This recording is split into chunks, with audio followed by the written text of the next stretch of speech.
أخرج ويرزقه من حيث لا يحتسب. And I'm going to grant him a rizq and a sustenance or provision within inside of their life that they have not ever held accountable from before. Sometimes you realize within inside of your life that where exactly did this benefit come to me within inside of my life? I wasn't worthy of this. I was not eligible for this. I did not meet the criteria for this, but it happened to me at the end of the day. I was born for this matter. Allah subhanahu wa ta'ala says that I will open up paths inside of your life if you depend upon me and if you use my existence as that existence that you rely upon. And as I was mentioning, that we all depend upon something. We live in a society where the healthcare is good. Why do we live in a society where the healthcare is good? So that one day we can depend on this, one day we can rely on this. It's a reliant system. If I get ill, for example, I'm dependent on the NHS to help me. I'm dependent on Fulan to help me.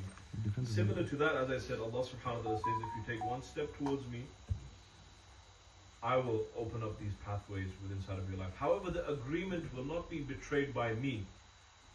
Allah subhanahu wa ta'ala says that this agreement that you make with me, you've negotiated this agreement with me, but I'm not going to be the one who's going to be breaking these terms.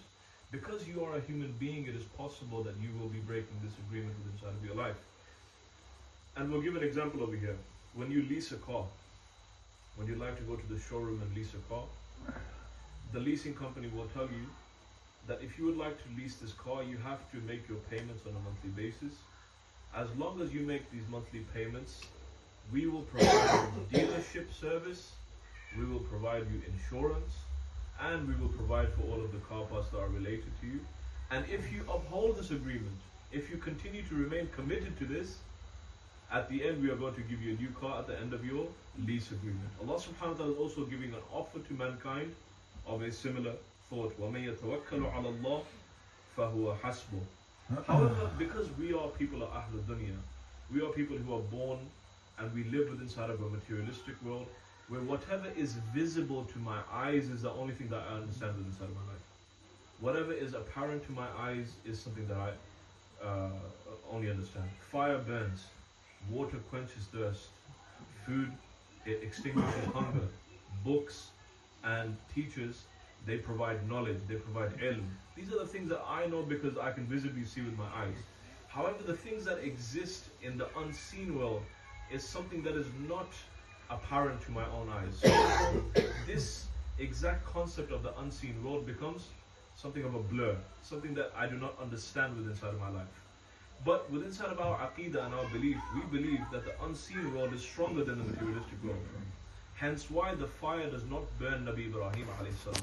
Hence why the water does not drown Nabi Musa alayhi salam. Rather, he casts his staff in the water and the water raises for Bani Israel. Right? Hence why the moon will split for the fingers of the Rasulullah sallallahu alayhi wa sallam.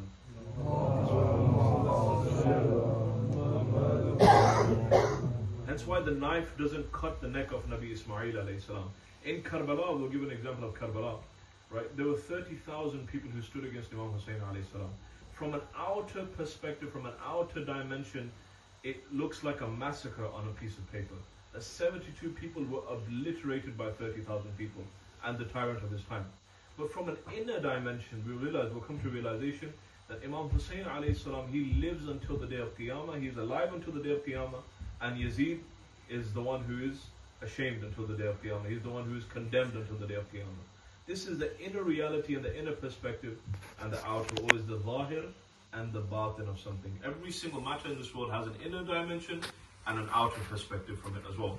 So in Surah Ankabut, I've selected this verse and I'm going to compare reliance on God and dependence on other than God, as I mentioned. Surah Ankabut, verse number 41. Allah subhanahu wa ta'ala says, those people who like to depend on other than God, what are they like? He says, مَثَلُ الَّذِينَ اتَّخَذُوا مِن دُونِ اللَّهِ أَوْلِيَاءَ. Example of those people who seek refuge in other than God, كَمَثَلِ الْعَنْكَبُوتِ اتَّخَذَتْ بَيْتًا. They are like the spiders who seek refuge in their webs. So if you rely on anything other than Allah subhanahu wa ta'ala, Allah subhanahu wa ta'ala says that all of the reliance other than God, all of the dependence on other than God, if you do